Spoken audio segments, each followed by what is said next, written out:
Hello and welcome everybody. आज हामी यस भिडियोमा एब्सोल्युट इरर, रिलेटिभ इरर र पर्सेन्टेज इरर निकाल्न जान्दैछौँ। सपोज क्वेसन छ, if 1.350253 is rounded off to 4 significant digit, find absolute error, relative error and percentage error. हामीलाई एक्ज्याक्ट भ्यालु दिएको छ 1.350253 र हामीले के गर्नुपर्ने छ भन्दाखेरि यो दिएको एक्ज्याक्ट भ्यालुलाई 4 सिग्निफिकेन्ट डिजिटसम्म राउन्ड अफ गर्नुपर्ने छ। एप्रोक्सिमेट भ्यालु निकाल्नु पर्ने छ 4 सिग्निफिकेन्ट डिजिटसम्म। एक्ज्याक्ट भ्यालु 1.350253 छ, त्यसलाई 4 डिजिटसम्म राउन्ड अफ गर्दाखेरि 1.350 हुन्छ भ्यालुको। त्यसपछि हामीले एब्सोल्युट इरर निकाल्नको लागि modulus of exact value minus approximate भ्यालुको फर्मुला युज गर्छौँ।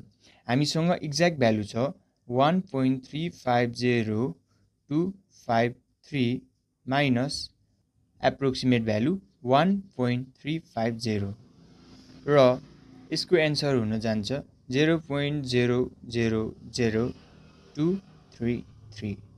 हामीसँग रिलेटिभ इरर निकाल्नको लागि फर्मुला छ modulus of exact value minus approximate value upon exact value.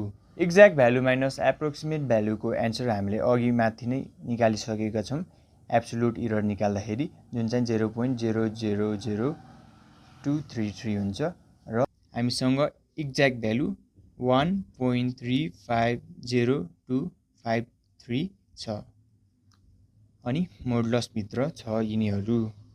अब यसको एन्सर चाहिँ कति हुन जान्छ भन्दाखेरि एप्रोक्सिमेटली 0.00018737 फाइनली हामीले अब पर्सेन्टेज इरर निकाल्नु पर्ने छ।